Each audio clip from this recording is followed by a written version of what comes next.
नमस्कार जय जगन्नाथ चलन जोड़ा एक एजुकेशन खबर देखु 2025-26 शिक्षावर्ष स्नातक यूजी स्नातकोत्तर पीजी एवं 2 वर्षिया बीडी एमएडी 3 वर्षिया एलएलबी और 3 वर्षिया इंटीग्रेटेड बीडी एमएडी पाठ्यक्रम खाली थिबा सीट पाई नामलेखा अनुष्ठित हेबो।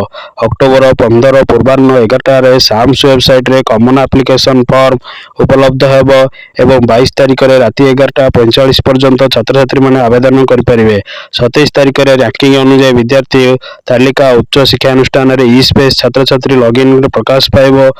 28 तारिख पूर्वाह्न 10टा अपराह्न 5टा मध्य रे सीएएफ सह समस्त डॉक्यूमेंट दाखल करी विद्यार्थी माने स्पॉट नामलेखा राउंड रे भाग नहीं पारे। 29 तारिख रे मेरिट लिस्ट प्रकाश पाइब।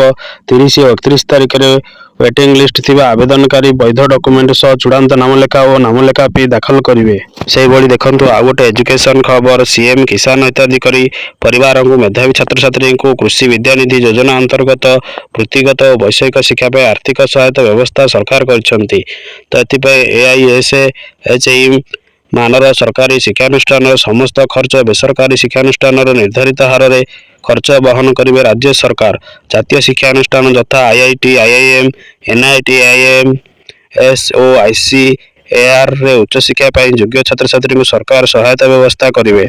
छात्र छात्री मानक ऑनलाइन आवेदन आरंभ हो तारीख हूँ 15/10/2025। से भली आपणकर छात्र छात्री मानक द्वारा ऑनलाइन आवेदन शेष तारीख हूँ 30/11/2025 एवं अनुष्ठान प्रधान मुख्य छात्र छात्री द्वारा रेकर्ड रे ऑनलाइन जांच शेष तारीख हूँ 15/12/2025 एवं 4 देखते मुख्य जिला कृषि अधिकारी द्वारा छात्र छात्री रेकर्ड रे 15 आपंकर ऑनलाइन जांच शेष तारीख हूँ 15/1/2026 तारीख में आपंकर कृषि अधिकारी जांच करेंगे।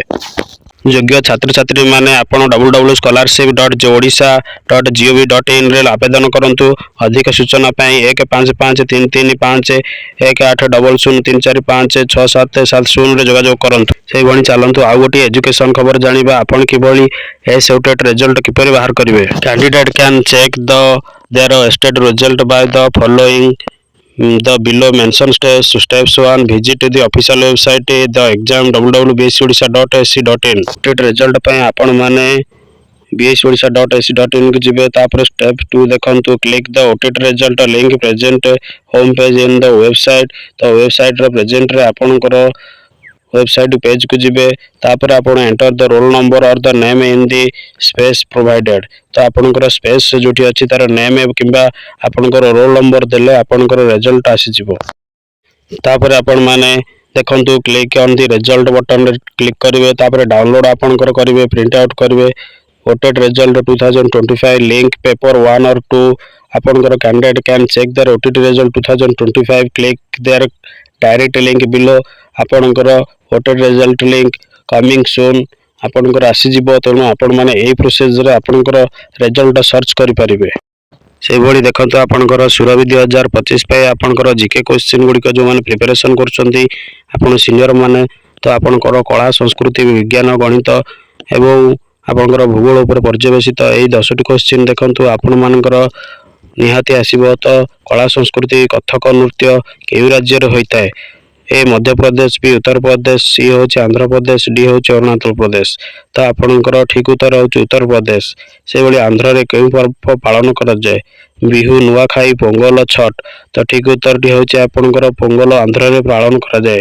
ऑप्शन सी टी होची ठीक उत्तर।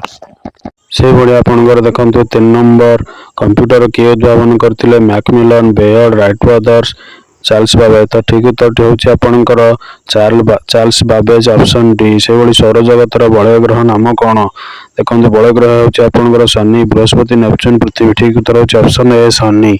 से भली सिपाही विद्रोह केबे होइतिला 1957 1857 1757 केंटी नि। तो आपणकर ठीक उत्तर होची ऑप्शन बी 1857 सिपाही विद्रोह होइतिला। से भली देख से भली 6 नंबर देखंतु 12 केतोटी गुणितक अछि 2 4 6 असंख्य। तो आपणकर जानिछंती आपणकर गुणितक असंख्य तेणु ऑप्शन डी टी होची ठीक उत्तर। से भली आयत क्षेत्र लंब 6 सेमी हेले परिसीमा 16 हेले क्षेत्रफल केते। तो आपण 2 * a + b सूत्र पकांतु।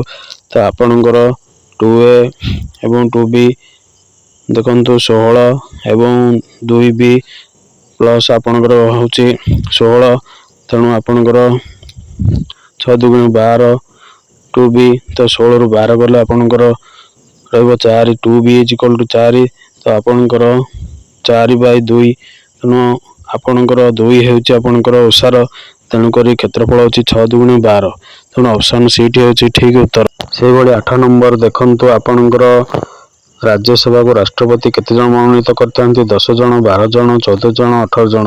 ତ ଠିକ୍ ଉତ୍ତରଟି ହେଉଛି ଆପଣଙ୍କର ଅପସନ୍ ବି 12, ତେଣୁ ରାଜ୍ୟସଭାକୁ ରାଷ୍ଟ୍ରପତି 12 ଜଣ ମନୋନୀତ କରିଥାନ୍ତି। ସେହିଭଳି 9 ନମ୍ବର ଦେଖନ୍ତୁ କପା ଚାଷ ପାଇଁ କେଉଁ ମୃତ୍ତିକା ସର୍ବୋତ୍କୃଷ୍ଟ? ତ କପା ଚାଷ ପାଇଁ ଆମର କେଉଁ ମୃତ୍ତିକା ସର୍ବୋତ୍କୃଷ୍ଟ? ପାହାଡ଼ି, ପଟୁ, ଲାଲ, କୃଷ୍ଣ କାର୍ପାସ୍। ତେଣୁ ଅପସନ୍ ଡି ହେଉଛି ଠିକ୍ ଉତ୍ତର ଆପଣଙ୍କର, ଯାହାକି ଭୂଗୋଳ କୋଶ୍ଚିନ୍।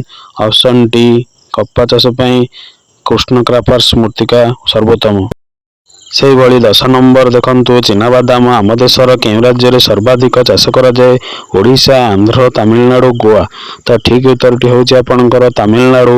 ତାମିଲନାଡୁରେ ଆପଣଙ୍କର ସର୍ବାଧିକ ଚିନାବାଦାମ ଚାଷ କରାଯାଇଥାଏ।